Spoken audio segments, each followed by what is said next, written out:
like the view I used to see, but somehow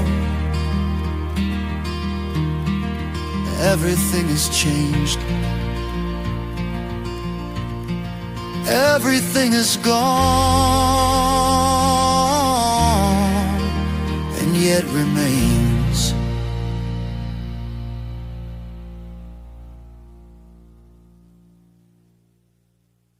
Okay, so here we are still in Port Lincoln, and who do we have? What's your first? Joking. Pam Keast. Did you say joking? Yes, I always get that comment, yes. Now you two are sisters? Yes, Who's the oldest? Pam. I am, Okay, by 15 months. 15 months. Now, how big was the family you came from? 6. 6. Now, you grew up on a farm, right?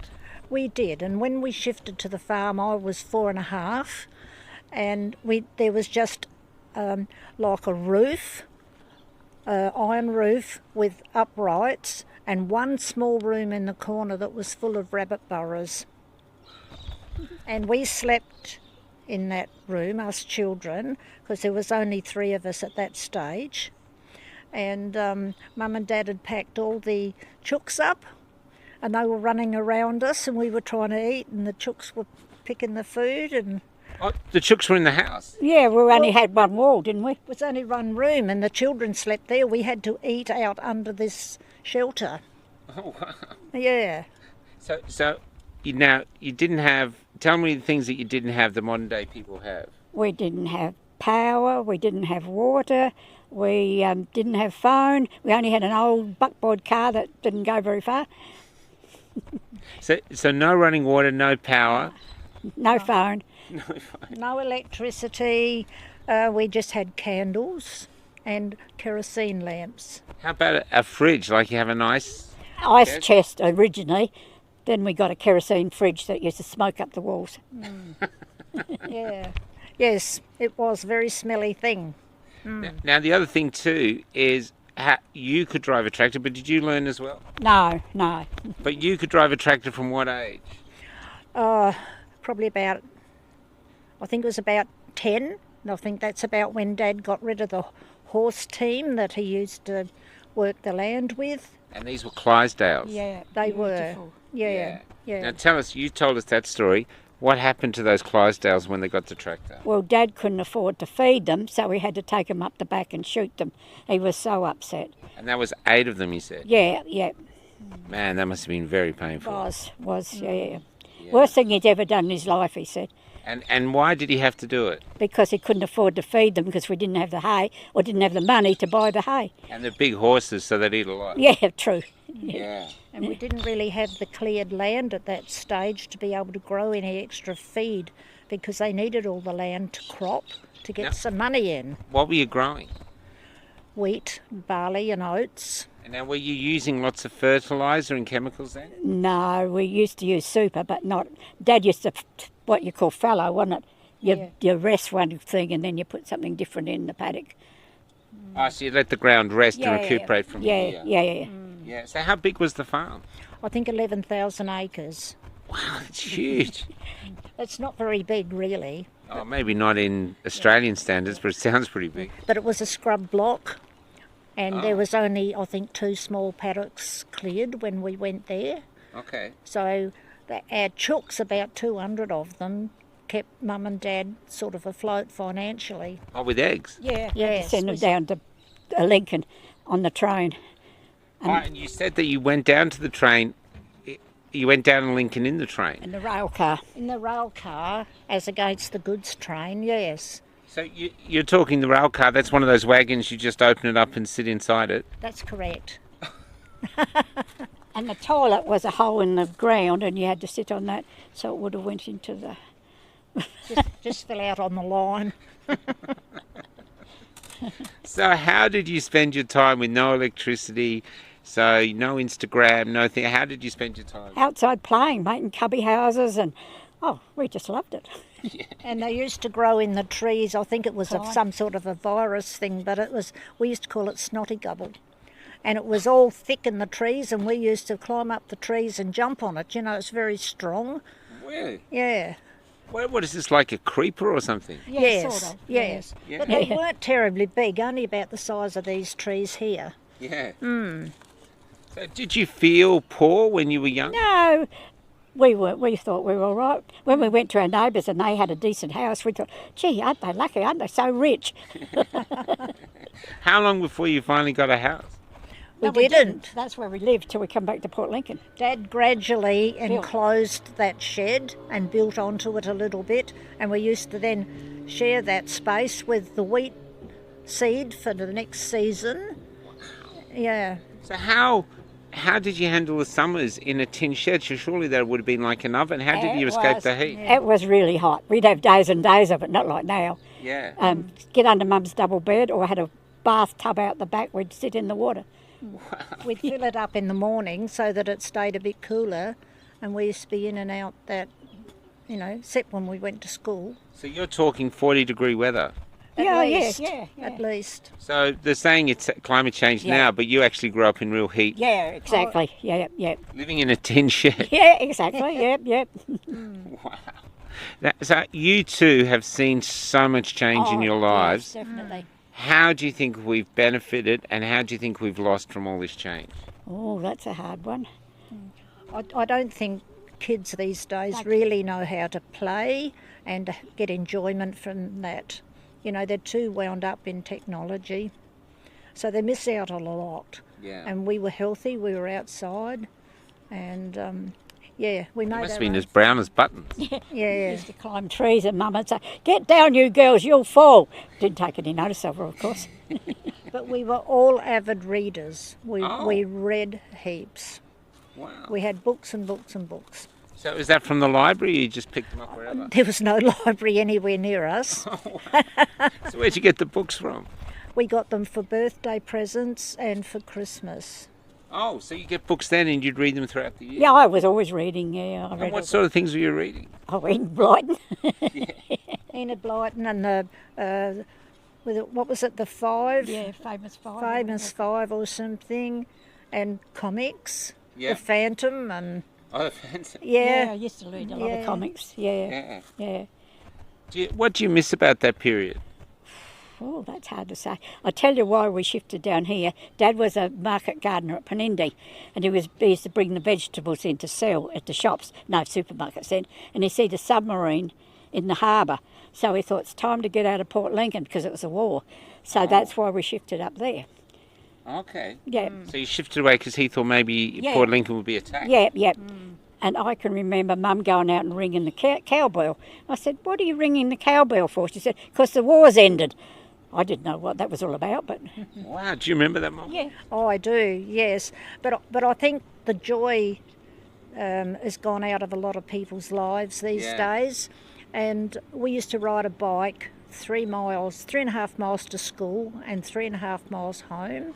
And then on Sunday, if Mum and Dad didn't go to church, if it was seeding or harvesting time, we would ride our bikes again on the Sunday to go to Sunday school. In our schoolroom was only 24 in our class, our school. Yeah. Can I ask, how did you learn to drive a tractor? What was the lessons you had to take? Just did it. It was very easy. All you had to do was hang on to the wheel, push the clutch in, and pull a little lever out to make the tractor go slower or faster. And like nowadays, the state would take you off your parents for allowing you to do that, Oh, but in yeah. those days it was the norm. Do whatever. Yeah, yes. And we weren't the only ones that lived like this, you Yeah. know. And eventually Dad bought some, I forget what the name was, but it was like compressed straw, and he lined some of the house with it. Oh, for like to what you call it, I can't think of Insulate it. it, sort of. Insulate. Yeah. Yes. Did it work? Well, I don't know. Well, it did work. Probably a bit cooler. It did work. It was a bit cooler. And we Yeah. only had a wood stove. We used to cart wood, pick stones, Stumps. and in the winter we'd have a bath in just a round tub in front of the open fire. Not the open fire, but the oven was open and the wood stove. Oh, that's another thing. We talk about the heat, but how cold did it get? Freezing. Ice The, on the water in the pipes would freeze, so Mum had to get Wow. water out the night before, and we used to go out on the horse trough and pick up the ice And eat it. And eat it. God. because that was the only ice we ever had. Wow. I don't know how we survived. I'm just thinking myself as I'm listening, you know. It talks to a great strength within you and your family to actually survive it. Yeah. Yes. Yeah, the only reason we shifted down to Port Lincoln is my brother had an epileptic fit after the injection, and we're too far away from the doctors, and there's only dirt road, so that's why we shifted down here. Oh, because what gave him the epileptic, what injection? Vaccination. Yeah, vaccination. Yeah, the triple antigen vaccination, whooping cough, diphtheria and tetanus. Wow. And that left him with No, he was epileptic all right. fit. I only had the one, but they were worried because he was the only boy, so they decided to shift closer to doctors. Oh, so it was 5 girls and 1 boy. Yeah, and that's why I was so spoilt. We weren't allowed to touch him because I thought he might have another fit or something. Is he still alive? No, he passed away, but he was a big union man. Ben Carslake used to be on the TV quite often. Ben Carslake said, blah, blah, blah. Oh, that was your brother? Yep. Wow. Yeah. Okay, so just going to go to the story now of why you didn't take the injection. Now, was it the same reason? Well, at first I thought, I'll wait for Novavax. And by that time I'd woken up to the fact I wasn't having any. What made you want to say not having any? Well, my sister, my younger sister, one that's passed away, she was right into no anti-vaxxers or all the stuff, so I used to listen to her. Yeah. So I thought, well, I'm going to find out more about this. So I thought first, oh shit, this is bad, you know. So I woke up. Yeah. And yourself, you have a different story. Yes, well, in 2011, I saw a picture on Facebook about this lady was holding up a paper, and it was dated 2011, and on that paper was the headlines, something to the effect that they were going to depopulate the world by lethal injection. So as the years went by, I forgot about that, and when they brought the COVID thing up and they were going to vaccinate everybody, I thought, oh, wow, I smell a rat. There's no way I'm having that because I'm scared of needles anyway. Tell us about what your doctor said. So I went to the doctor and I asked him for a exemption from getting these needles and wearing a mask because I went to a craft class, or I still do, and they were getting a bit nasty about me not wearing a mask. And I said to him, you know, I want this exemption, and he said, I can't do that. And I said, you can't, you won't, or you're not allowed to. He said, I'm not allowed to. And yourselves, how did you find romance in those days? Well, my husband used to work in the garden for my father, and Dad used to say, it's the best worker I've ever had. So I thought I was marrying this gardener and end up a truckie. And yourself? Oh, well, we were down in Port Lincoln by that time, and I was working a 40-hour week when I was 15 years old. Wow, what were you doing? I worked the telephone exchange here in Port Lincoln. Oh, so you're one of those women that would put the things in? Yeah, yes. How hard was that? I've never met anyone who did it, but it looked complicated. It was very easy. Oh, really? Yeah, but it was a good job. You met a lot of nice girls there that you worked with. And could you listen in on the phone calls? You're not supposed to. Well, we didn't really have the time. Yeah. So it was really busy. Well, during the day it was, and you know, trunk calls, there was sometimes a 2 or 3 hour wait for a trunk call to Adelaide. What's a trunk call? Well, it's Listen to this one. it's a phone call out of your local area. Okay. Yeah. And so they were always trunk calls, whereas a local call was just here in the town itself. So that you could put that straight through, but a trunk call would have to wait for someone to pick up. Well, you'd have to write a docket out, and that's how people got charged. Oh. And yes, so then you'd have a stack, you see, and the new application for a trunk call went on the bottom of the heap, and you kept working off the top. There were only 3 trunk lines to Adelaide in those days. Yeah. How about you? What did you do? I worked in the Port Lincoln Dry Cleaners for 7 years. And over the years, I worked about 40 different jobs. Really? What sort of jobs did you do? I was Sadie, the cleaning lady. I worked in hotels. Yeah, clean people's houses. Yeah, I worked till I was 70. I said the other thing we used to hear was they used to have dances in the town halls. Yeah, we used Did to you go. go to Yeah, those? my husband was a very good dancer. Really? What sort of dancing? Well, ballroom dancing, like quick steps and all that. So you'd all dress up for that? Oh yeah, I'd have strapless dresses and sit there and freeze. They Oh, were did good you go? times, good fun times. It sounds like a lot. I've heard this from people from your generation. They said they were really big. We haven't heard of this. No, they don't have them anymore. No, but they used to go and they'd fill up the town halls and Yeah. everyone would dance all night. We'd go to Wangari, where you're heading, Wangari Hall.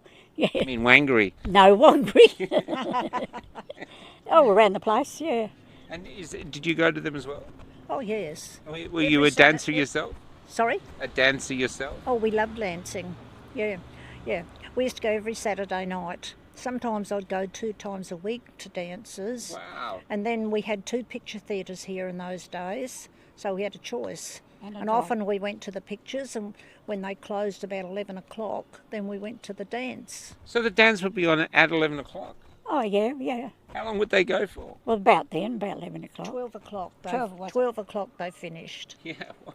Yeah, yeah. You're talking of an Australia that has vanished. Yeah, exactly. Yes, You know. yeah.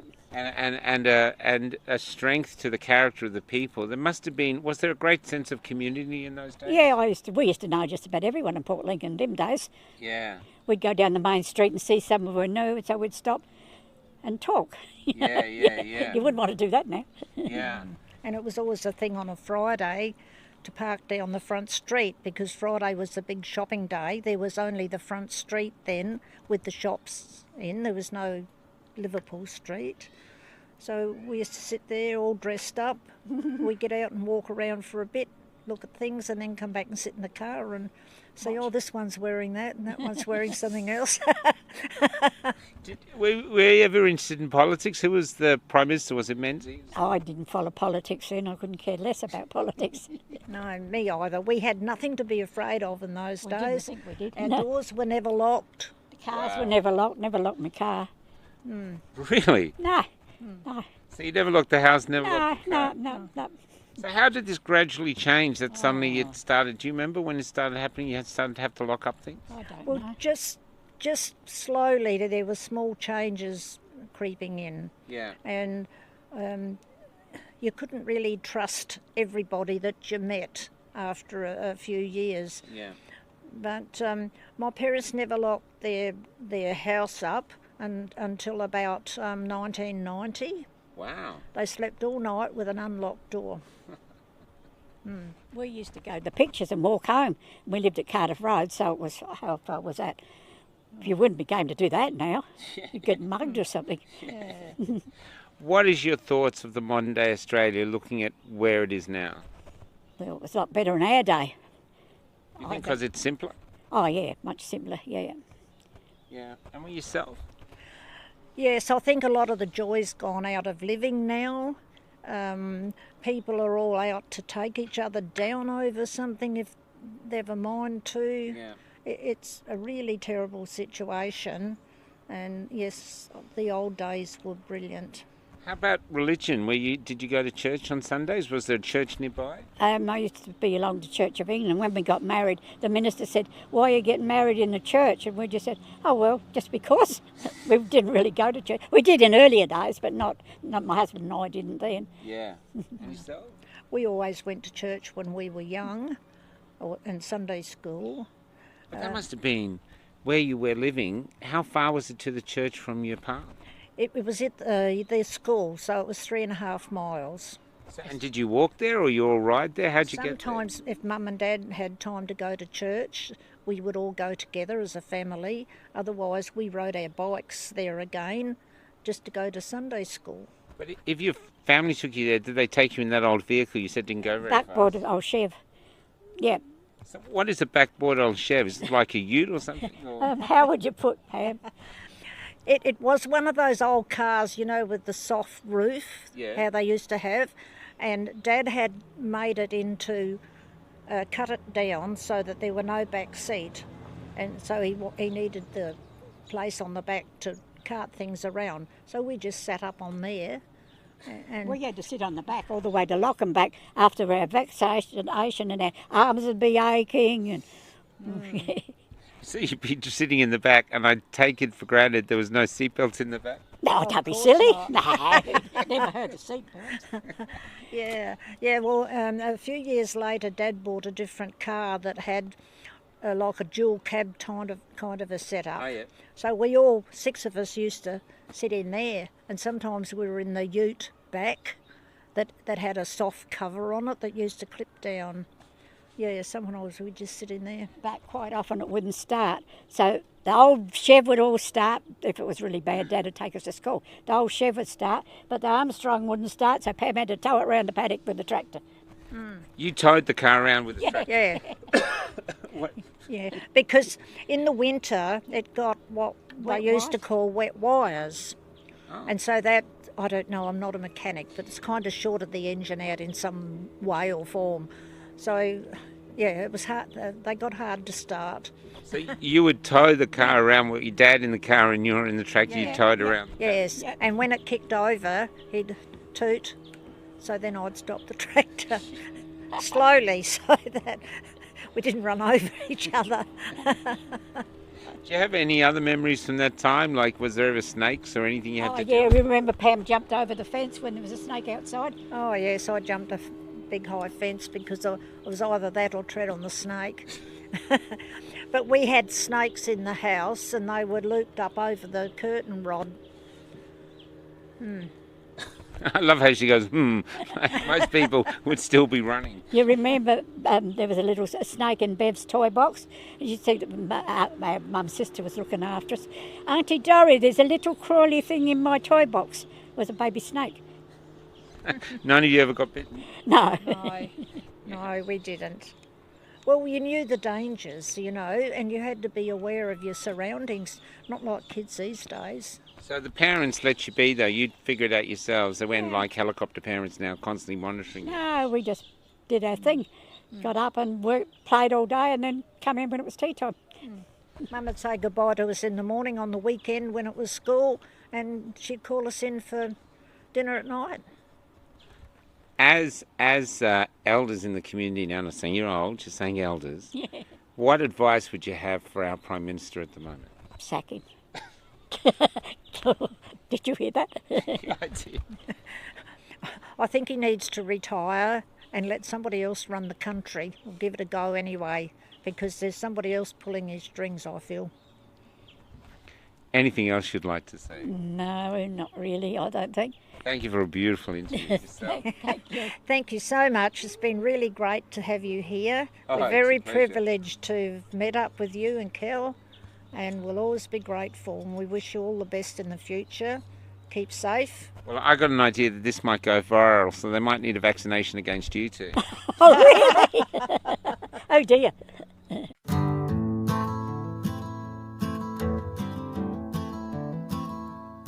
When I met Jesus Christ, he was almost 10 years old.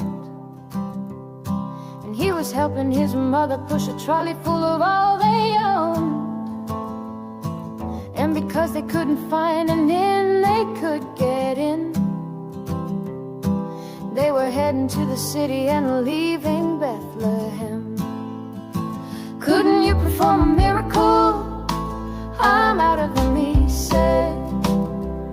I tried turning nothing into warmth, but it just made my mother cry.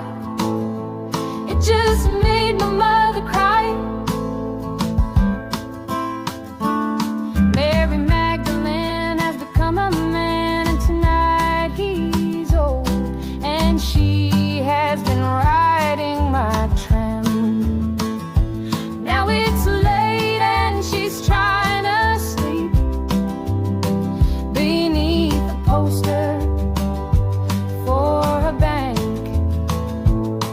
Your dreams are important to us as it bathes her face in gold. Come give us your natural gifts. We make wealth from toil. Come pretend for history's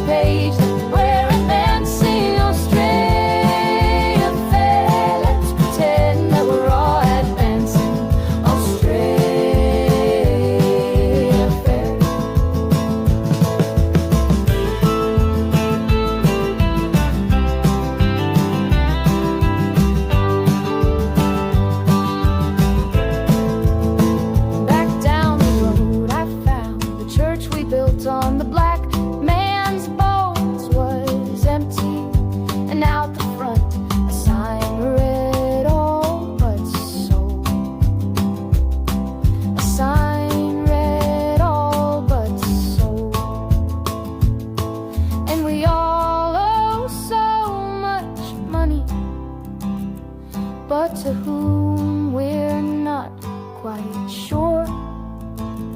So head down, we just keep running along our fading golden shores. So head down, we just keep running